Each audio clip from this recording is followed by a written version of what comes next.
will first review. When you were first born, your head was the largest part of your tiny body. Your skull basically has 3 bones which were not fully attached before birth. This means that they were probably squeezed together during birth. Had a cord attached to your body before you were born. He holds the baby upside down and pats him to make him cry. The baby sleeps most of the time and wakes only when he is hungry or uncomfortable. His only food will be milk and other fluids fed to him.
really fast solution.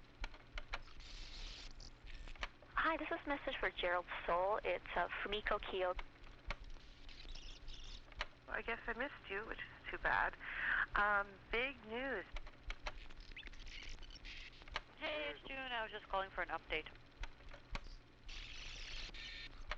Hi. Papa. Yeah.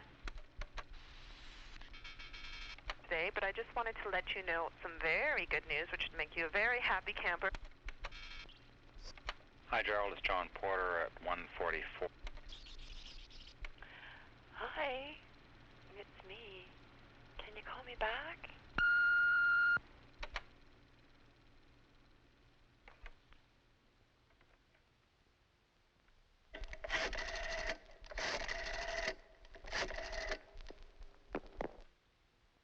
Hi, it's me.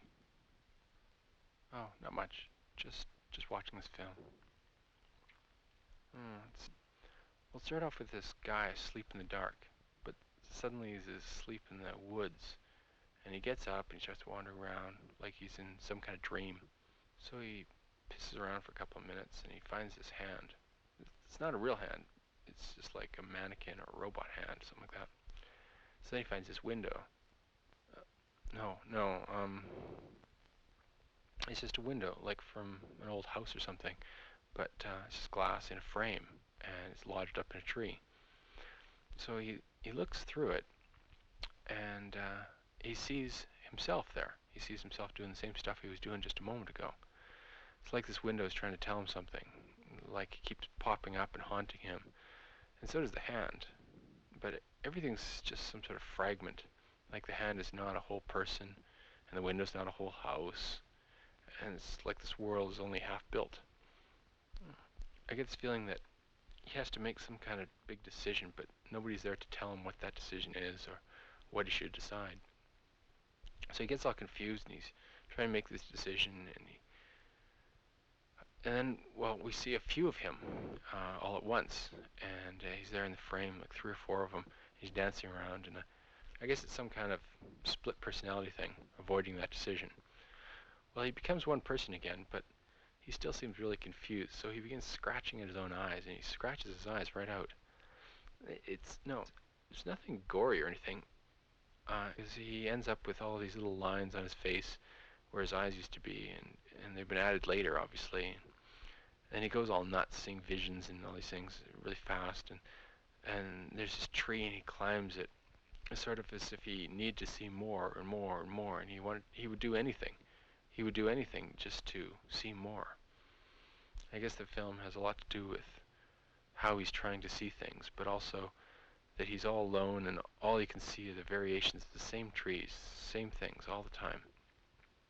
The film starts getting really fast now, and suddenly has this shovel and he starts digging a hole. Well, then it gets kind of a lot harder to explain. Well, what's on now is this black and white stuff, and sometimes I can see bits of images, like buildings and things like that. But it looks really old because most of the image is all eaten away, and the blotches and graininess getting in the way of the picture. And I was trying to see the streets and figure out where they were, because bits of it looked really familiar, but just as I'm starting to see it, it goes crazy again, and all the blotches come back. And well, the bits I could see, I see those same ones over and over again. It's like I'm peering into some sort of world of the past, some sort of odd document that nothing changes in. It's like it's just dead. Maybe you do need a shovel to dig it back up again, or to bury it. I don't know what. Yeah, it was really frustrating. But, well, I'll tell you, then I just decided to sit back and watch to see what would happen. I figured if they weren't going to make it very easy for me to follow the story, maybe I wasn't supposed to be following the story. So this film is going on, and I found myself just watching the blotches and the grain and the scratches and the dirt and the blotches and the grain and the scratches and everything. I got thinking about the film and how it's really just this strip of bendy plastic with these pictures on it. The pictures are just stuck there somehow, and you can scratch them off or put more stuff on. You can still watch it. Remember when we were in kindergarten and you do these crayon drawings and then you take paint and you smush it all over? And it didn't matter if the picture was of anything or not, but it was just so much fun to do it and look at it as it changes all the time. You can rub the paint on or off, and you can find more drawing underneath. Or you just leave the paint on because it didn't matter. You know, the paint and the crayon, they were both equally important. You know, you're in kindergarten. It doesn't worry you much. That's a bit of what this is all about, I think. About being a kid and making something that you're really proud of and showing it to everybody and saying, look, look, I made a bunch of blotches, and they're the best blotches I ever done. In grade 1, they made us draw a picture of our house and our family, and it was as if these blotches weren't good enough anymore. Whoever drew the best picture of their family, with everybody smiling and holding hands, got to clean out the paint jars in the sink at the back of the room. I got to do that once, and I remember that when you pour out the paint onto the bottom of the sink, it makes this huge pool of pure color. Then you pour another jar on top of that one, and for a moment, they don't mix, and you feel like you're seeing something magic, and only you get to see it that way, at that time. And you want to yell out, come here and look at these blotches I made. But you don't, because you know the teacher will just take the job away from you and give it to somebody else. So you just enjoy the paint all alone, and then wash it all down the drain, and it's over. Yeah, it was. Well, I'm going to watch the rest of this. Talk to you later. Bye-bye.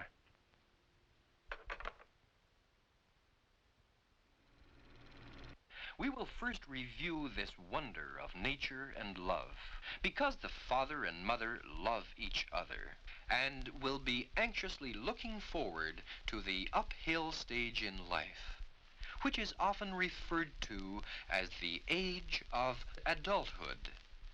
This is usually considered to be the time in life when you are stepping out of childhood and beginning to see adulthood within reach, and yet realizing that it is not quite within your grasp. You may be experiencing many changes, both physically and mentally.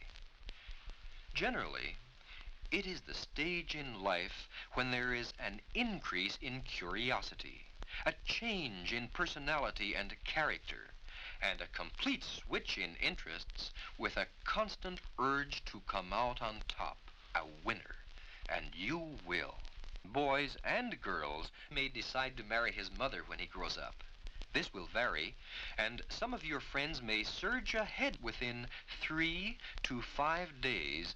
It is believed best to avoid chills and excessive exercise, and to get at least a normal amount of sleep and rest. You, too, will want to first learn how to support a wife and family, which look like little tadpoles with long, swishy tails. At about 8 years old, he will have dropped this idea. However, the delightful feeling of having become a lady will usually be so rewarding that the faint discomforts will often go almost unnoticed. The tail then falls off as it is no longer needed. If it does happen to you, have your parent consult the family doctor. Of course, the society in which we live teaches us that a great deal more will be expected of you after you have completed your education and learned how to be a wife. A beard will have started, and you will begin to feel more masculine and grown up, which will enable you to attain a suitable job to meet the commitments to your wife and family. This will perhaps explain why some of your friends in the same age group have suddenly wandered from your group and found new interests. It is wise not to scream and shout too loudly. It may be accompanied by a delightful sensation. It is normal, and there is no need to worry when it happens to you. When suddenly it snaps. You will also want a wife who has a great deal of love and respect for you. A wife who will be a capable and dependable mother for your children. And she may dream of having some physical contact with a Prince Charming in her sleep. And this is how both you and I were born.